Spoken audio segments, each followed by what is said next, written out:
আল্লাহ বলেন, ইন্না আনজালনাহু ফি লাইলাতিল কদর, নিশ্চয়ই আমি এই কুরআন নাজিল করেছি কদরের রাতে। প্রথম আয়াতে আল্লাহ নিজে বলছেন, আমি নাজিল করেছি। আমি বলতে আল্লাহ, মহাবিশ্বের সৃষ্টিকর্তা, যার এক কথায় আসমান জমিন তৈরি হয়েছে।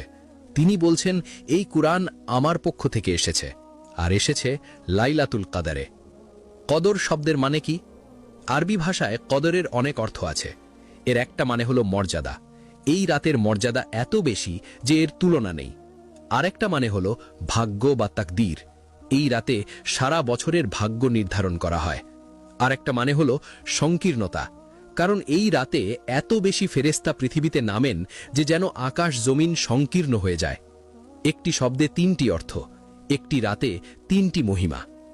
পরের আয়াত, ওয়ামা আদলাকা মা লাইলাতুল কদর, আর তুমি কি জানো কদরের রাত কি? দ্বিতীয় আয়াতে আল্লাহ একটা প্রশ্ন করছেন মুহাম্মদ সাল্লাল্লাহু আলাইহি ওয়াসাল্লামকে, আর মুহাম্মদ সাল্লাল্লাহু আলাইহি ওয়াসাল্লামের মাধ্যমে সমগ্র মানব জাতিকে।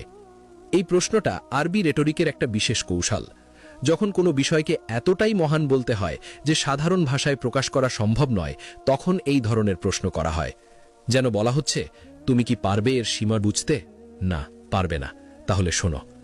এই প্রশ্নটা পড়ার পরেই পাঠকের মনে একটা উত্তেজনা তৈরি হয়। কি এই রাত?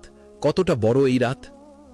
লাইলাতুল কদরি খায়রুম মিন আলফি শাহর, কদরের রাত 1000 মাসের চেয়ে উত্তম। এই আয়াতটা নাজিল হওয়ার পর সাহাবীরা কাঁদলেন। 1000 মাস, 83 বছর 4 মাস, একটি মানুষের পুরো জীবন।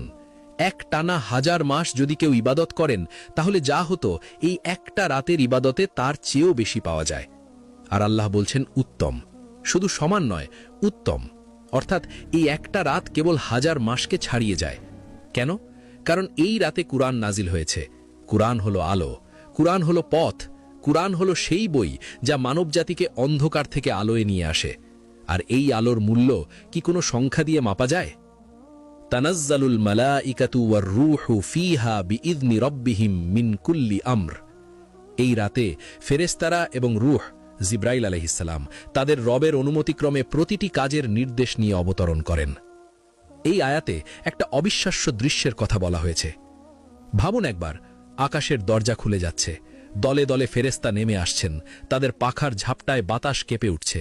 তারা আসছেন আল্লাহর নির্দেশ নিয়ে, আসছেন রহমত নিয়ে, আসছেন প্রতিটি মানুষের জন্য ভাগ্যের ফায়সালা নিয়ে।